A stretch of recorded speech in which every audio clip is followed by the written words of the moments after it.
Assalamualaikum warahmatullahi wabarakatuh. Selamat bergabung kembali di podcast Dunia yang Dilipat bersama saya Pais Regar dan narasumber utama kita, Profesor Dr. Yasraf Amir Priyang.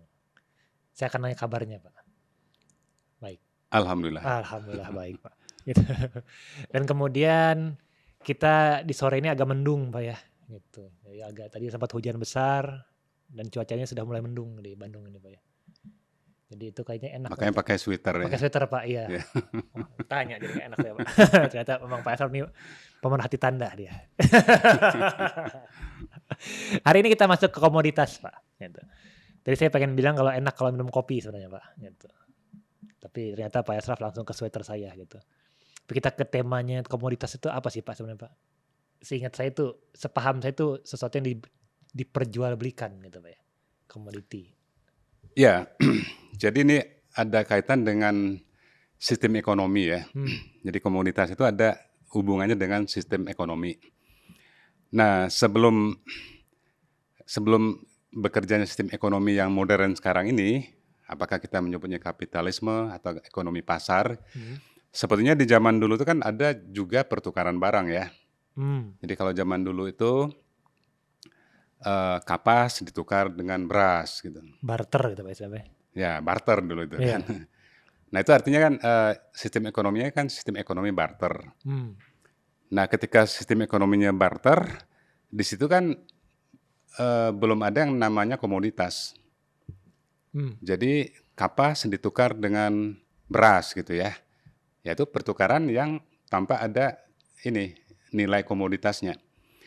Jadi komoditas itu hanya muncul ketika barang itu diperjualbelikan di pasar begitu ya. Iya. Dengan adanya alat tukar di situ. Ada nilai-nilai yang di luar barang yang abstrak lah begitu. Ya. Nah, jadi misalnya barang itu misalnya gandum gitu ya. Iya. Gandum bukan lagi ditukar dengan kapas tapi dibeli pakai uang.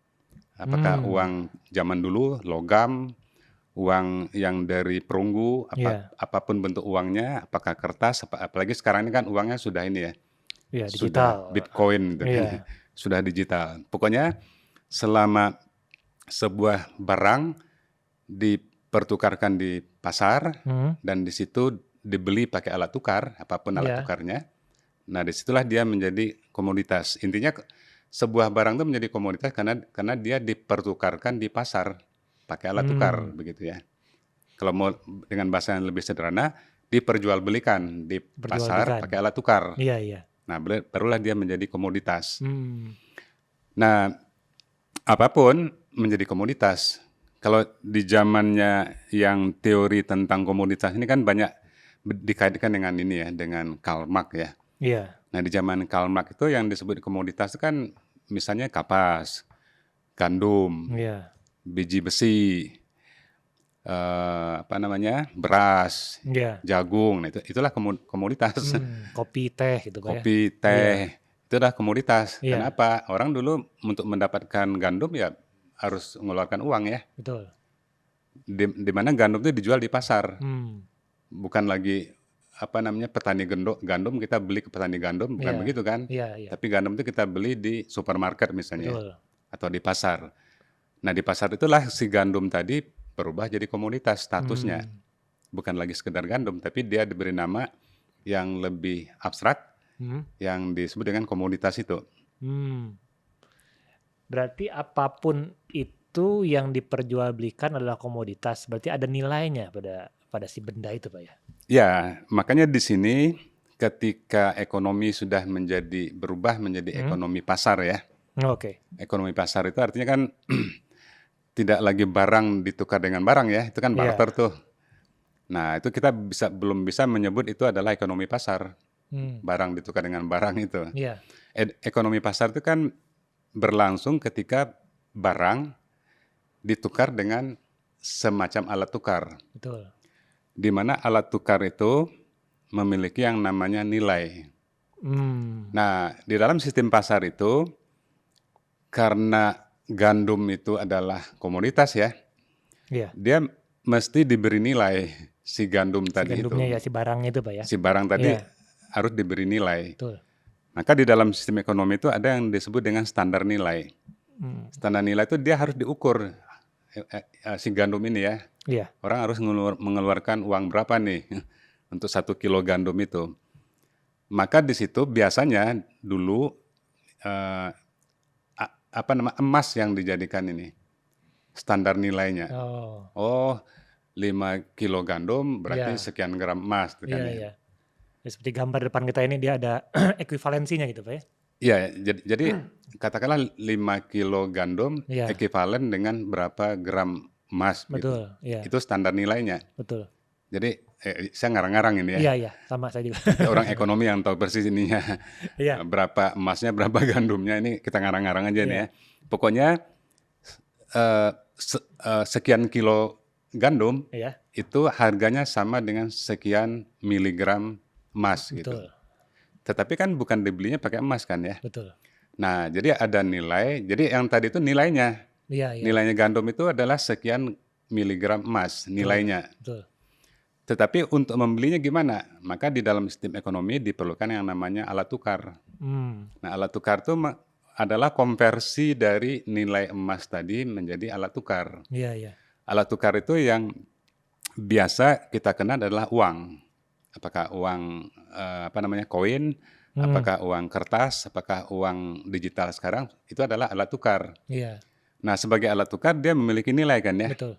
Misalnya begini, saya punya sekarang di kantong saya Rp1.000.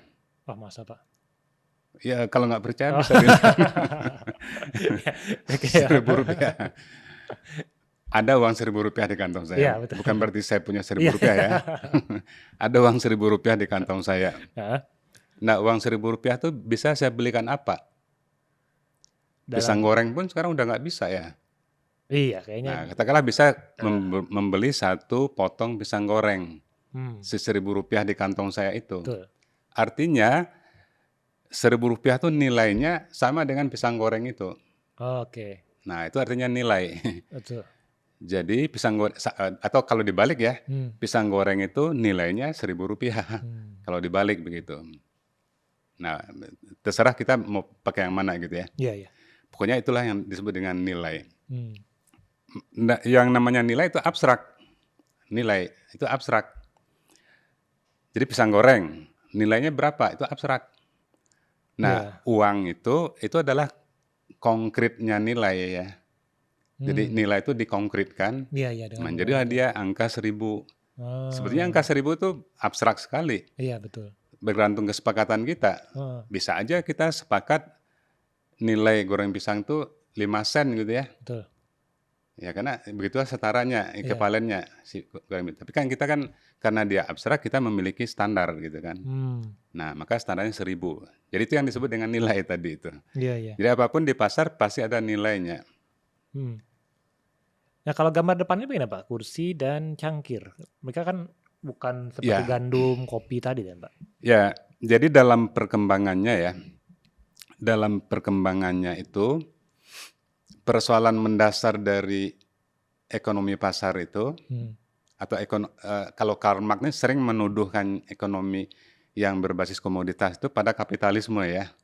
Sering dituduhkan seperti itu, apakah benar atau tidak ya. Silakan tanya ke ahli ekonomi itu, tapi yang jelas kalau kita bicara komoditi, kata Karl Marx itu adalah sistem kapitalis begitu.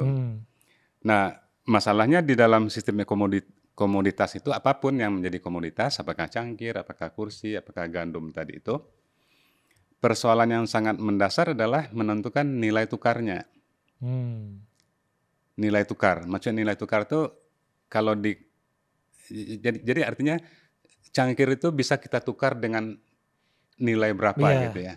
Atau berharga berapa gitu. Kalau harga kan ini ya konkretnya. Oke, iya. Kalau nilai tukar kan abstraknya. Nah, kalau harga itu adalah nilai tukar itu dikonkretkan menjadi dia harga. Lebih konkret lagi adalah uangnya. Ya kan, seperti itu gitu. Nah, artinya cangkir itu dihargai berapa? Nah, dari situlah Karl Marx itu berbicara tentang 2 nilai yang berbeda gitu. Pertama, nilai guna. Nilai guna dari gandum apa? atau nilai guna dari beras apa? Ya bisa dimasak jadi nasi ya, bisa kita makan, itu nilai guna beras, ya kan? Tapi di dalam sistem ekonomi yang tadi berbasis komoditas itu, problemnya tidak hanya nilai guna, tapi adalah nilai tukar, berapa dihargai si gelas tadi itu. Nah, itu yang disebut dengan nilai tukar. Jadi gelas bisa untuk minum, tapi nilai tukar atau nanti dikonkretkan menjadi harganya berapa gitu ya. Nah, itu yang menjadi problem di dalam sistem ekonomi. Nah, makanya Karl Marx yang menggunakan istilah ini ya, dia menggunakan istilah fetisisme komoditi. Fetisisme komoditas itu, harga si gelas itu adalah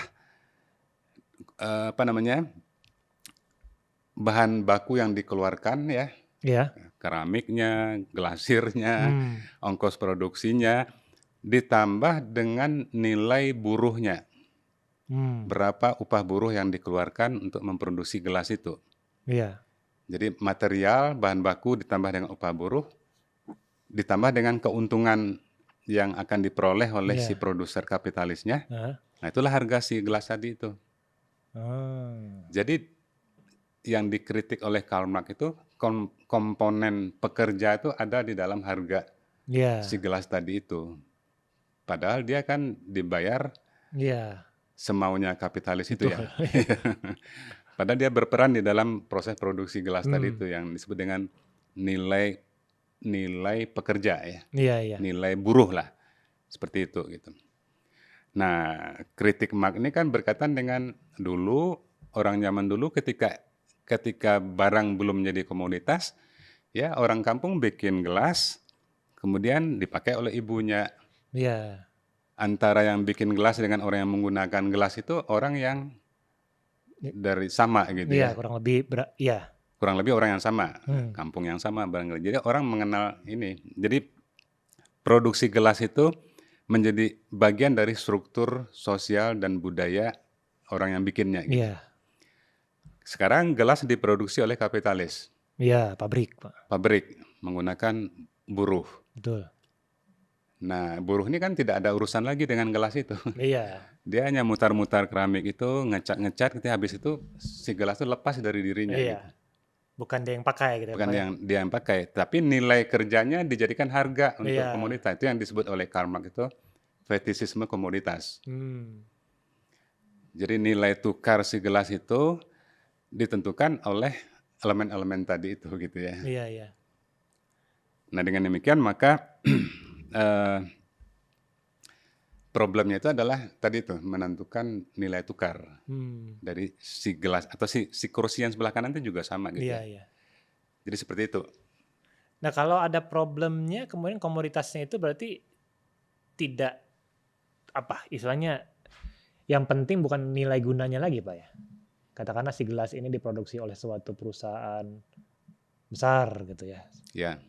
Maka kemudian orang tidak lagi menggunakannya untuk minum aja, tapi untuk karena harganya mahal nih saya pakai gitu untuk menunjukkan dirinya sendiri gitu, Pak.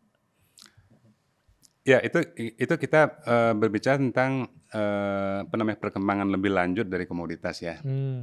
Jadi yang kita barangkali nanti kita bisa menggunakan istilah hyperkomoditas ya. Hyperkomoditas nantinya ya. Tapi kalau kita bicara komoditas, kita masih berbicara nilai sesuatu itu masih ditentukan oleh materialnya, ongkos produksinya, kemudian berapa ongkos yang dibayarkan pada buruh gitu ya. Nah, itu yang menjadi menentukan harga sesuatu. Kita belum berbicara mengenai prestis, kita belum berbicara mengenai nilai-nilai simbolik gitu kan, nilai tanda. Karena apa? Karena di zaman Karl Marx itu komoditas itu adalah yang tadi kita sebut, gandum, biji besi, batu bara, karet gitu kan ya. Nah, agak susah kita berbicara konsep ini ya, nilai tanda dari biji besi gitu kan ya. Besi itu menjadi nilai tanda ketika dah jadi kursi. Tapi kalau soal kepemilikan gimana, Pak? Bahwa kemudian ya kalau tadi konteks tradisional tadi cangkir itu diproduksi oleh si kelompok A atau masyarakat A, digunakan oleh masyarakat B, maka kemudian dia punya kepemilikan lah gitu. Ya, ini yang menjadi kritik atau hal yang dipermasalahkan oleh Karl Marx ini karena dia kan Karl Marx ini kan pemikir apa ya, Marxis yang mengkritik kapitalis kan ya. Iya. Jadi sistem kapitalis itu tidak hanya persoalan bahwa si produk terlepas dari lingkungannya gitu ya. Betul. Tapi juga persoalan bahwa secara keseluruhan dia menggunakan alienasi ya. Alienasi ya betul, Alienasi Pak. itu kan apa? Keterjabutan lah, keterpisahan. Jadi alien gitu Pak ya. Alienasi itu bukan alien tapi bukan adalah alien, Pak. keterpisahan sesuatu dari sesuatu. Jadi kalau kita hidup di zaman belum ada komoditas, kita hidup di sebuah desa. Nah, orang desa itu kan membuat kadang-kadang cangkulnya sendiri, senjatanya sendiri, panahnya sendiri, dan dia menjadi bagian dari si panahnya atau si apa namanya senjatanya, si kerisnya itu menjadi bagian dari dirinya, menjadi bagian dari masyarakatnya kan ya. Iya. Dia menyatu dengan lingkungannya, si keris, si cangkir, si senjata, si topi apapun, keranjang gitu ya. Dia menjadi bagian dari sistem sosial. Nah sekarang dengan adanya ekonomi kapitalis tadi itu, si cangkir itu teralienasi dari masyarakatnya. Bahkan teralienasi dari yang bikinnya. Iya. Kalau dulu kan saya suka waktu kecil tuh bikin mainan dari pelepah pisang. Antara mainan pelepah pisang dengan saya itu ada tidak berjarak. Kalau kita pakai teori psikoanalisis yang kemarin kita diskusikan, mainan pelepah pisang itu bagian dari diri saya gitu. Karena apa? Saya yang bikin. Ada jejak tangan di pelepah pisang tadi itu. Jadi antara pelepah pisang dengan personalitas diri saya itu menjadi satu bagian yang nggak bisa dipisahkan. Kita juga mengenal istilah personalitas pada produk itu ya. Iya Pak. Nah, ketika sebuah cangkir diproduksi oleh kapitalis menggunakan buruh, tangan-tangan buruh kan ada di cangkir itu. Tetapi dia sudah bukan lagi bagian dirinya si produk itu. Karena produk itu adalah milik dari dari kapitalisnya begitu kan. Dari orang pemilik pabriknya, modal, ya pemilik modalnya gitu. Itu yang disebut dengan alienasi oleh Karl Marx itu.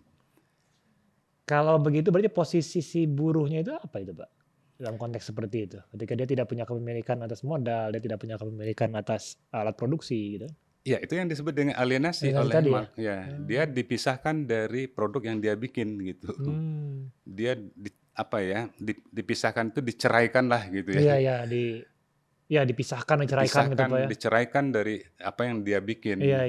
Karena yang dia ambil oleh kapasitas itu dari dia kan adalah tenaga ininya. Tenaga, waktu, tenaga, ototnya. Iya betul, fisik ya gitu. Fisiknya pada waktu memproduksi si gelas tadi itu. Iya. Bahkan dia kan harus beli gelas itu ya kalau dia pengen memiliki gelas itu. Kan bukan tidak ada nilai personalnya di situ ya, nilai ekonomi ada. Dia harus beli gelas itu padahal dia yang bikin. Nah, itu yang dikritik oleh Karl Marx itu. Karl Marx ini nama yang agak-agak abu-abu di kita Pak ya. Kenapa itu Pak kira-kira Pak? Kalau ngomong Marxisme atau abu-abu gitu. Iya, di kita itu kan sering ini ya, kalau orang sudah baca buku-buku Karl Marx dianggap Marxis, dianggap komunis, dan suka-suka dilarang gitu ya. Kalau kamu baca Marxis, sama dengan ini haram. Nah, itu kan bukan begitu ya. Iya betul. Kita kan mempelajari teori. Teori. Iya, dalam konsep akademis gitu Pak ya.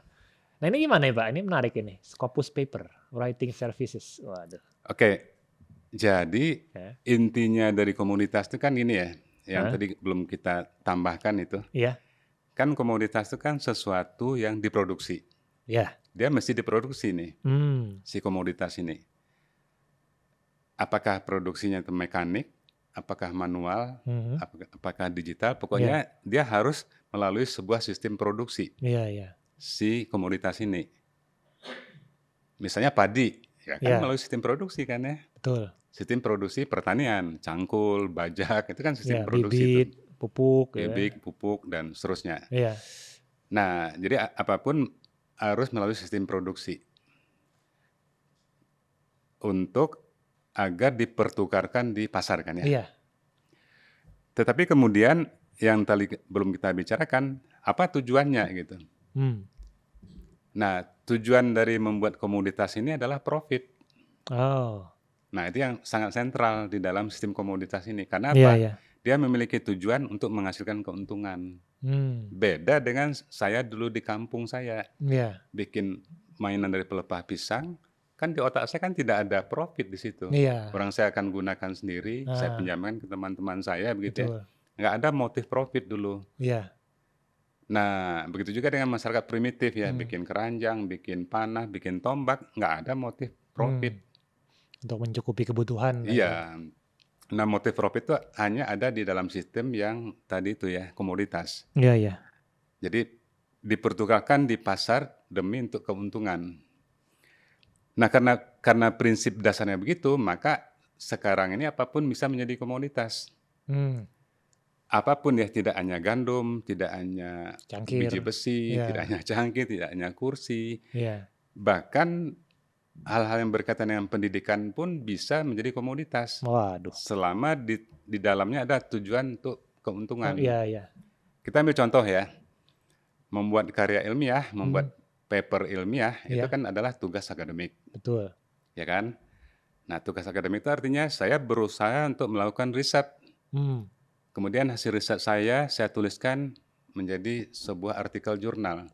Iya. Saya masukkan atau saya submit lah ke sebuah jurnal internasional misalnya. Iya, jurnal terindeks. Ya, kemudian masuk, ya udah, pengetahuan saya menyebar ya Iya. melalui jurnal tadi. Tidak ada motif sama sekali ya, motif keuntungan di situ. Iya, betul. Tidak ada motif keuntungan apapun.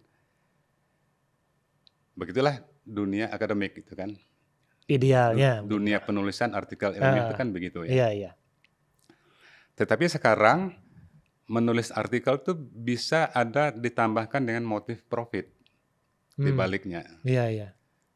Maka sekarang penulisan artikel di jurnal sudah menjadi komoditas. Karena apa? Karena ada motif keuntungan, mencari keuntungan. Maka tidak heran kita ya, bertebaranlah di seluruh dunia, terutama ini banyak ini di India ini. Contohnya di India ini, Pak. Iya, contohnya di India ini, layanan penulisan tulisan ilmiah di Scopus. Iya. Jadi bimbingan ini kan ya. Nah, artinya bimbingan bayar. Betul. Ya kan? Bahkan juga si jurnalnya juga dalam banyak kasus sekarang cari profit juga. Iya, bayar juga, Pak ya. Jurnalnya juga agar kita masuk berbayar juga. Iya. Mahal lagi bayarnya itu kan ya. Nah, artinya apa? Dunia akademik yang tadi tidak ada urusan dengan profit, sekarang ini ada motif profit untuk motif mencari keuntungan di baliknya. Maka tulisan ilmiah sekarang sudah menjadi komoditas sama dengan gandum tadi. Iya, iya. Ada harganya gitu ada ya. harganya gitu kan ya. Nah, jadi itu artinya apa? Komoditas sudah meluas ya. Iya, iya. Awal-awalnya dulu gandum, kemudian jadi cangkir. Iya. Sekarang Pengetahuan. tulisan artikel ilmiah sekarang jadi komoditas. Kalau konteksnya seperti itu, maka pengetahuannya di mana itu, Pak? Saya penasaran aja, maksudnya ketika orang membayar, katakanlah saya membayar untuk pelayanan ini gitu kan. Kan dia tidak memperpanjang keilmuan kan gitu ya. Tapi kan dia artinya kalau sesuatu itu sudah motif keuntungan ya, artinya logika yang bekerja adalah logika ekonomi. Artinya yang bayarannya paling mahal, saya punya duit lebih banyak dari orang lain ya, yang kemungkinan untuk diterima di jurnal berbayar kan saya lebih besar. Gitu. Betul. Ya kan logikanya begitu gitu. Iya, iya. Nah, sehingga nilai-nilai ilmiah kan menjadi ini ya, menjadi seperti terpinggirkan. Substansi artikel itu seperti terpinggirkan. Saya sering melihat tuh beberapa artikel ilmiah. Betul. Baris pertamanya saja salah, Pak. Sudah salah bahasanya gitu kan. Tapi itu jurnalnya tuh jurnal Q1. Q1 ya, Pak ya. Iya. Jangan-jangan lewat ini, Pak. Nah, saya curiga ini pastilah ada motif keuntungan di balik itu gitu kan. Betul, betul. Maka artikel jurnal tadi itu adalah sudah komoditas. Jadi hampir seperti ya sama dengan gandum cangkir tadi Sama ya. dengan gandum Iya. ya. Nah kalau beliau ini gimana nih Pak? Beliau ini Donald Trump. Wah, Ya artinya fenomena komoditas itu sekarang sudah begitu meluas ya. ya. Jadi tidak hanya dunia pendidikan, dunia politik sekarang sudah menjadi komoditas. Agama bahkan juga dalam hal tertentu juga menjadi lahan komoditas juga. Iya. Intinya itu adalah ketika politik atau agama itu ada motif keuntungan di baliknya gitu. Iya. Ya kan? Nah, seperti misalnya politik ya. Iya. Politik itu sekarang apa motif orang menjadi calon, mau capres, mau calon wali kota, bupati gitu calon anggota DPR, calon anggota apa motifnya? Kalau motifnya itu adalah saya untuk menjadi calon wali kota harus keluar duit sekian miliar. Iya. Setelah saya terpilih nanti tugas utama saya kan adalah mengembalikan yang 1 miliar itu ya. Dan bonusnya Pak. Dan bonus-bonusnya. Saya harus cari keuntungan dari itu. Iya. Dari posisi saya gitu. Betul. Kan. Artinya jabatan sudah menjadi komoditas di situ. Karena sudah ada motif. Iya profitnya ya. Mengembalikan modal kan. Iya. Kan prinsip pasar kan begitu. Saya keluar modal untuk produksi cangkir ini. Setelah itu apa yang harus saya lakukan? Saya harus mengembalikan modal produksi cangkir ini. Iya, plus keuntungan. Betul. Nah, kalau dalam politik udah terjadi begitu, itu politik itu sama statusnya ya. Misalnya kursi tertentu, kedudukan tertentu dalam politik itu sama cara kerjanya dengan gelas ini. Ya kan? Saya keluar uang untuk memproduksi gelas ini, tapi saya kan nggak masa balik modal aja. Nggak cukup balik modal aja, saya kan harus ada profit. Betul. Profit itu bisa profit sosial, bisa profit ekonomi, bisa kembali uang lagi, bisa kembali lagi itu berupa ini ya, profit yang lain. Betul. Popularitas, nama, simbolisasi, simbol-simbol dan sebagainya. Berarti mengerikan sekali Pak ya kalau konteksnya seperti itu. Kalau kemudian nilainya sudah bukan lagi nilai yang nilai politik itu, nilai pengetahuan, tapi sudah pada nilai profit gitu Pak ya. Ya jelas karena banyak sekali kritik terhadap itu ya. Terhadap bekerjanya komunitas tadi itu. Karena apa? Karena pada akhirnya itu logika ekonomi yang mengatur kita gitu ya. Logika ekonomi yang mengatur kita. Misalnya gelas saya masih bagus ini. Iya. Ya kan? Saya pakai 10 tahun juga masih bisa nih pakai. ITB lagi Pak. Tapi sistem ITB lagi nih kan. Iya. Tapi sistem ekonomi karena ada motif keuntungan. Iya.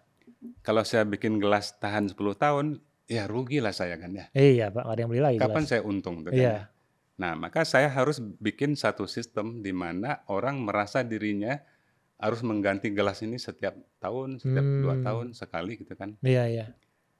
Dengan demikian itu yang ini kan ya, yang merusak sistem sosial sebetulnya gitu. Ini kritik ini ya. Iya. Yang seperti itu.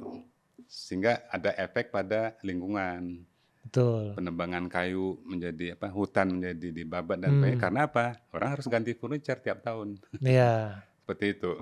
Sekarang lagi ramai nikel kan, orang pengen pakai mobil tenaga listrik. Gitu ya. Jadi banyak lah, nggak saya kesana.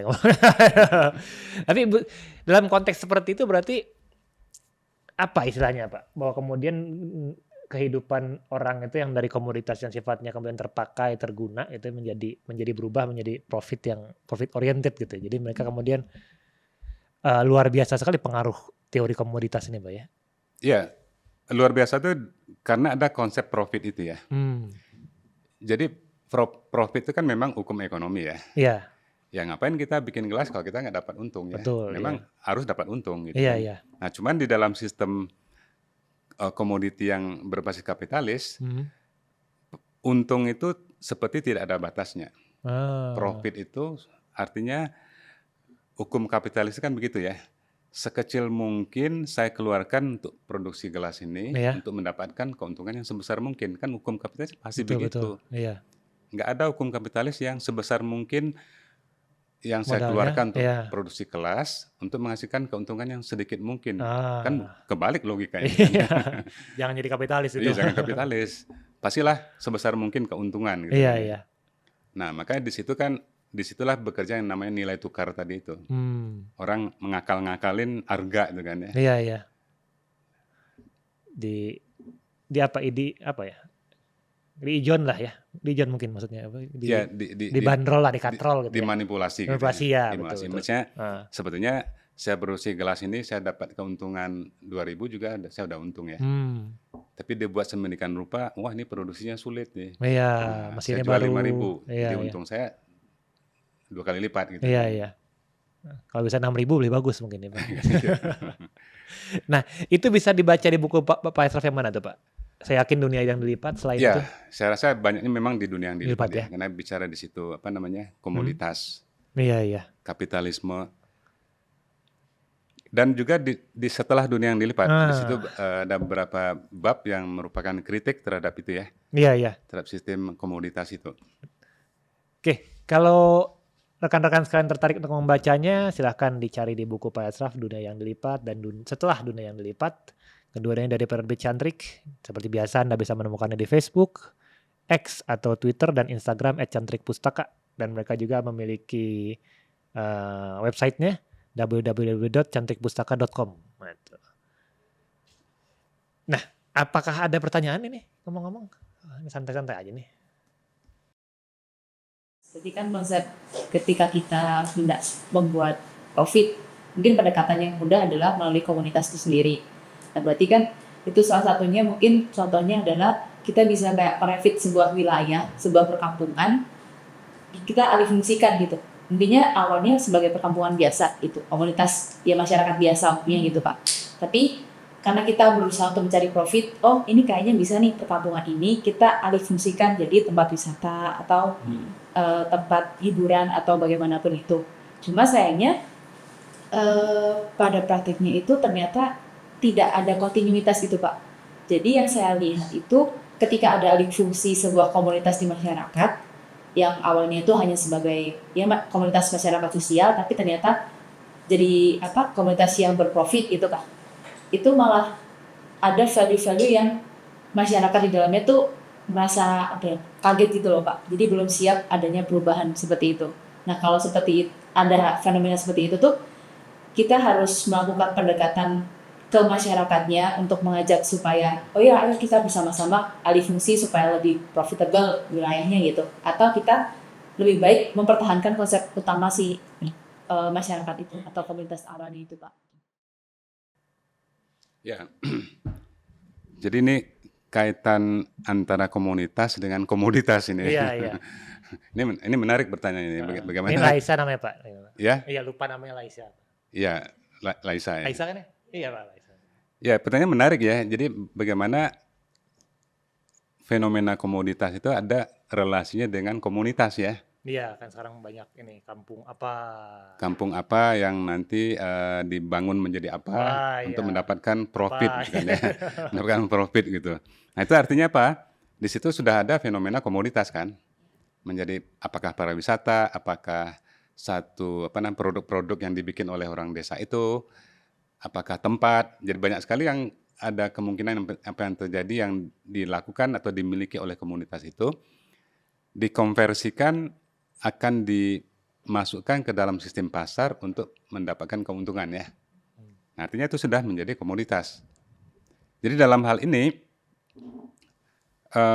bahwa kita membuat sesuatu untuk profit itu kan hukum ekonomi secara umum. Iya. Mau kita bicara ekonomi yang sosialis juga sama aja. Harus dia ada profit di situ ya. Betul. Tetapi mengapa Karl Marx itu yang dikritik hanya kapitalis? Karena di kapitalis itulah profit menjadi ekstrim. Jadi sistem ekonomi kapitalis itu profit itu menjadi tujuan satu-satunya gitu. Beda dengan sosialis gitu ya. Iya, iya. Kalau sosialis orang bikin produk juga, bikin kursi, bikin apa juga, memang untuk cari keuntungan juga. Iya. Tetapi keuntungan tadi itu dikaitkan dengan Fungsi sosial. fungsi sosialnya, Iya. ya kan? Nah, di situ kan ada istilah pemerataan, ada istilah keuntungan bersama, ada social profit, macam-macam nanti Iya, istilahnya digunakan untuk itu. Nah, apa bedanya dengan ini? Dengan kapitalis? Bedanya itu adalah kapitalis itu dia sangat individualis. Jadi kalau kita bicara mengenai keyakinan dasar dari kapitalisme itu adalah individualisme. Maksudnya individualisme itu yang namanya pemilik modal itu kan individu. Iya. Individu. Jadi sosok kapitalis adalah sosok individu. Orang per orang ini ya. Bukan komunitas gitu. Maka nggak masuk istilah koperasi di dalam Oh enggak, Pak. Enggak. kapitalis ya. Karena koperasi kan Iya. komunal, Iya, betul. bukan individual. Nah, kalau kita bicara komunitas, saya rasa lebih cocoknya masuknya ke konsep koperasi. Apakah koperasi cari keuntungan? Iya dong. Kalau tidak akan ada namanya sisa hasil usaha ya. Iya. Itu kan dari profit itu ya. Tapi problemnya apakah profit ini dimiliki oleh saya sendiri di koperasi? Kan tidak. Ada yang namanya pembagian sisa hasil usaha. Iya. Nah, saya rasa basis kapitalis bukan komunitas gitu. Bahkan kapitalis itu menolak ada komunitas ya. Iya. Komunitas itu cenderung bagi kapitalis adalah pasar aja. Ya kan? Nah, dibandingkan kalau tadi sebuah kampung ya yang berbasis komunitas tadi ingin mencari profit untuk keuntungan komunitasnya, saya rasa kita berbicara komoditas tapi bukan dalam konteks kapitalis itu. Mungkin komoditas dalam konsep yang lebih dekat dengan tadi tuh ya, koperasi. Nah, jadi harus dibedakan di sini ya. Walaupun memang kalau Karl Marx itu menuduhkan komoditas itu adalah pada kapitalis ya. Iya. Tapi ada istilah komoditas yang lebih netral. Yang lebih netral itu apapun ekonominya selama di situ dipertukarkan di pasar untuk cari profit, itu adalah komoditas gitu. Nah, apakah dia sistem ekonomi yang sosialis, apa sistem ekonomi yang kapitalis? Ya semuanya juga komoditas gitu ya. Iya. Nah, yang jelas adalah kalau basisnya adalah komunal atau komunitas tadi, itu tidak cocok dengan kapitalis. Karena kapitalis itu adalah individualis, ya kan?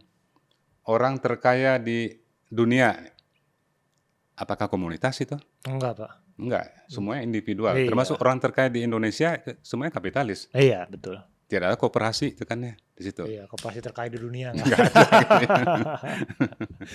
Nah, makanya memang apa namanya yang dikritik Karl Marx itu bukan masalah profitnya ya sebetulnya ya. Tapi adalah bahwa profit itu adalah untuk kepentingan individualis, kapitalisnya. Numpuk kekayaan gitu kan. Iya, accumulation of wealth. Iya, penumpukan kekayaan oleh satu orang. Beberapa orang individual gitu kan betul. ya. Nah, itulah yang dikritik oleh Karl Marx. Karena dan pastilah di sana tidak ada yang namanya keadilan. Pastilah di sana tidak ada yang namanya pemerataan ya. Iya. Nggak ada. Nggak mau, ngapain? Ngapain gitu kan.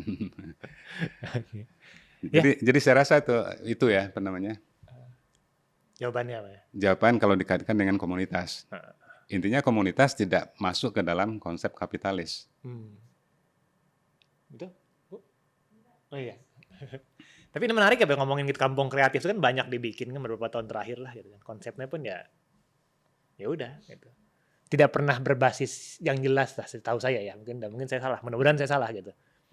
Ini kemudian mengundang orang datang, menjualnya dan menjual sesuatu di kampung itu, apakah suasananya, apakah barang produksinya dan sebagainya. Dan gainnya ekonomi kan gitu. Naiknya ekonomi si kampung itu sendiri gitu kan. Ya kalau kita lihat di Indonesia ini kan agak susah memang berkembang yang berbasis koperasi maupun berbasis komunitas ya. Nggak tahu tuh mengapanya ya. Iya itu. Tapi yang jelas yang maju-maju, yang besar-besar itu adalah kapitalis. Di segala sektor. Iya. Sektor pariwisata juga sama gitu kan. Kita pergi ke Lembang ya. Apakah di Lembang ada sektor pariwisata yang berbasis komunitas? pada dasarnya hampir semua yang sukses sana itu adalah Iya, kapitalis. para pemilik modal. Lahan dibeli dan seterusnya kan. Gitu. Iya, dan Bikin. cenderung yang tadi komunitasnya malah terpinggirkan ya. Iya. Atau diserap oleh kapitalis untuk sub ininya. Ya, untuk kepedulian lokal lah. Iya. Apa bahasanya saya lupa itu. Ada istilahnya CSR. Ya, CSR. Ada CSR-nya. Oke, mungkin kita harus akhiri dulu Pak karena sudah semakin ini tema menarik kan, tapi di episode selanjutnya kita akan menggabungkan ini lagi yaitu disebut sebagai hyper commodity. Gitu, dan atau hyper komoditas. Nanti kita lihat apakah yang menjadi pokok dan sambungannya dari komoditas ke hyper komoditas. Saya ucapkan terima kasih Pak Esraf. Ya, Dan kemudian terima kasih kepada Anda sekalian yang menyaksikan dimanapun Anda berada. Semoga sehat terus dan terus berbahagia. Saya Pak Siregar, selamat sore dan Assalamualaikum warahmatullahi wabarakatuh.